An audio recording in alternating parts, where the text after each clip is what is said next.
videos we will upload more patriotic news. Revealed Obama is behind anti-Trump movement. This is huge.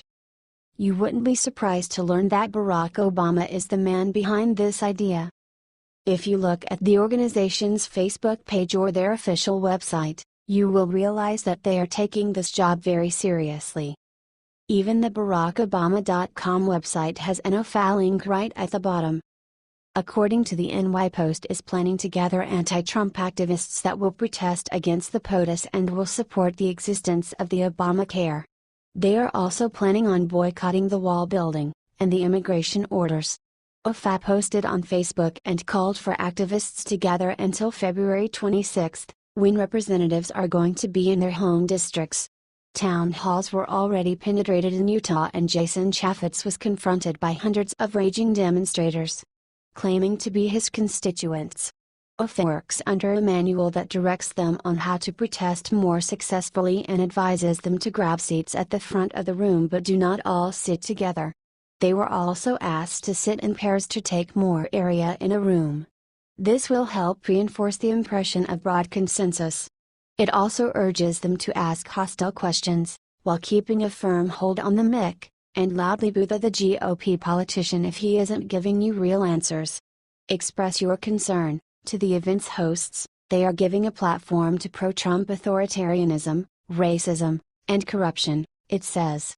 Even the safest, Republican, will be deeply alarmed by signs of organized opposition, the document states, because these actions create the impression that they're not connected to their district and not listening to their constituents.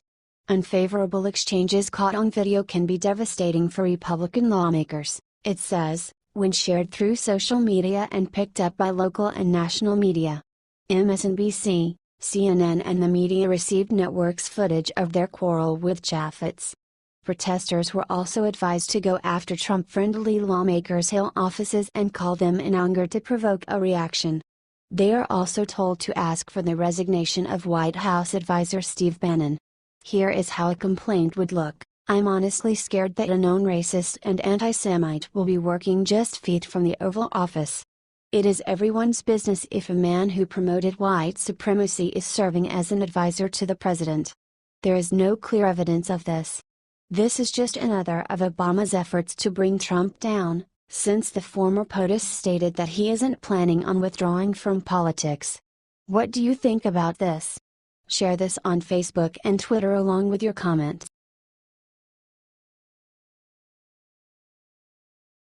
Fight time. Trump just asked all Americans to do this one thing to beat Obamacare. Things are getting out of hand. President Donald Trump does not like resistance movements at all. But his main concern at the moment is Obamacare that needs to be repealed. Trump used his big speech today to send a clear message to all of his supporters on how we can beat Obamacare for good.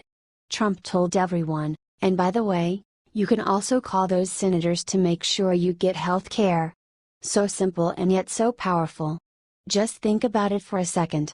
What if we, the Trump train, use the liberal tactic to harass ROWN senators who are blocking the repeal and replace? Heck, we could probably get this fixed tomorrow even without McCain. So what do you think, folks?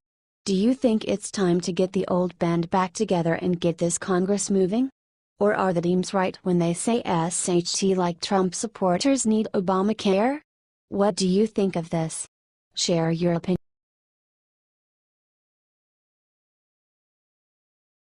You'll cheer when you see WHO was just arrested for obstructing Trump.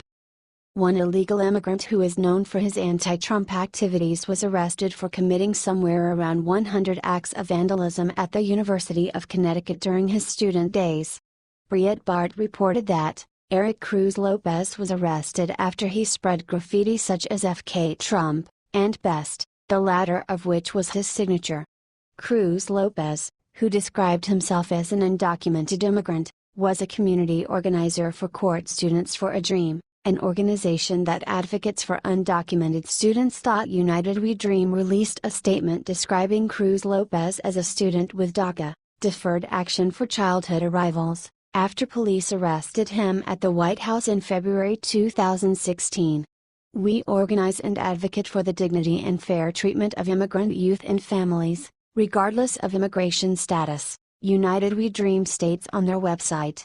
Upon his arrest, Cruz Lopez handed police a written note that read, "I did the graffiti, and I am open to entering into a conversation about restitution." What do you think of this? Share your opinion.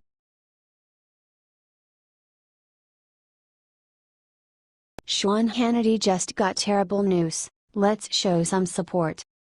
On Friday, CNN reported that Fox News anchor Sean Hannity will not be bestowed the William F. Buckley Award for Media Excellence by Media Research Center in September. It was announced earlier this month that Hannity will receive the prestigious award given to distinguished conservative media personalities, according to The Blaze. As one of Trump's biggest supporters in the media, Sean Hannity has been under fire for fervently defending the president on the social media, but Media Research Center eventually decided to take back its decision and took down Hannity's name from their website as the recipient of this award. Buckley's only child, best-selling author Christopher Buckley, was extremely concerned with the decision, and according to the report, he expressed great dismay that the award bearing his father's name would go to controversial radio and television host Hannity. The late conservative advocate William F. Buckley, who died in 2008, founded the National Review magazine in 1955, now considered an intellectual cornerstone of the conservative movement, said MRC's web page. "It's my understanding there was a scheduling conflict," said MRC spokesperson Ryan Moy for CNN. Fox News allegedly used the same excuse, saying that Sean could not attend the annual gala and receive the award. Hannity addressed the report on Twitter, insisting it was fake news. The Fox News host defended himself on Twitter, claiming he willfully denied the award because he couldn't attend. "Hey, fake news Jake, I was offered an award, I was unable to attend, and I respectfully turned it down," said Hannity early on Friday, following up with attacks on the National Review and Christopher Buckley, who Sean said was no William F. Buckley. Sean was supposedly talking about the cruising trips the National Review organizes, where their fans can pay to go on a cruise with some of their conservative celebrities working for the magazine. Hannity was also alleged to have been a beneficiary of this arrangement. What do you think about this? Share this on Facebook and Twitter along with your comment.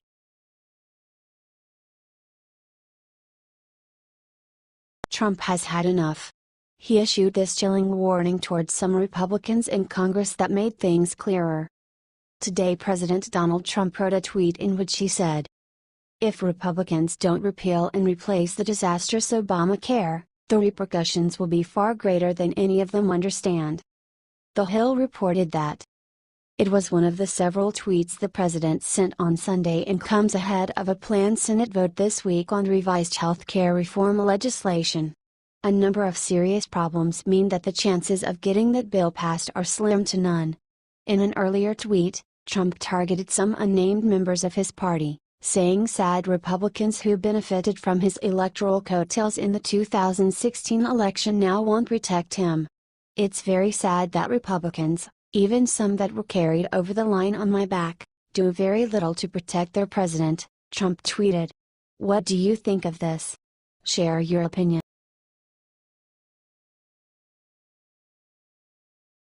Breaking tragic announcement about Ivanka Trump, supporters stunned. Democrats wrote a letter to the FBI on Wednesday demanding that the agency investigate whether President Donald Trump's daughter Ivanka Trump disclosed her husband Jared Kushner's meetings with Russian officials on her application for security clearance.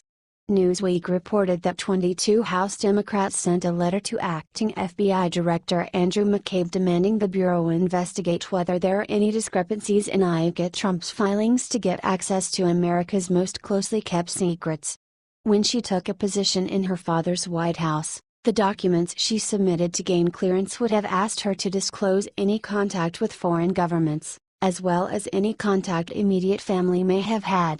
Lack of candor, particularly regarding contacts with Russian officials, has been a significant issue for the Trump administration, the Democrats wrote, adding that they fear Ivanka may have engaged in deception.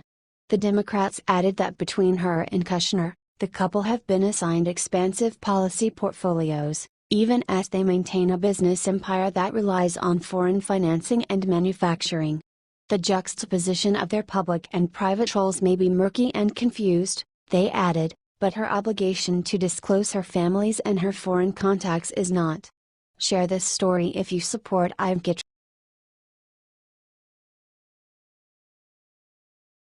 Madonna says she's ashamed to be American. But her next message is even worse. Some sources report that last December Madonna was speaking in front of some people and told them that she was embarrassed to be an American even though she was born here. If it wasn't for America and the chances it provides people, Madonna wouldn't be the star she is today. Additionally, Madonna has something to say about Americans. Her most recent hostile tirade included a statement by her saying America is a place that is known for simple, stupid idiots, who will think anything anybody lets them know. Particularly if it's Trump-related, or originating from Trump himself. She even despises the President of America for no apparent reason. When asked about further remarks, she declined to expound further. What do you think of this? Share your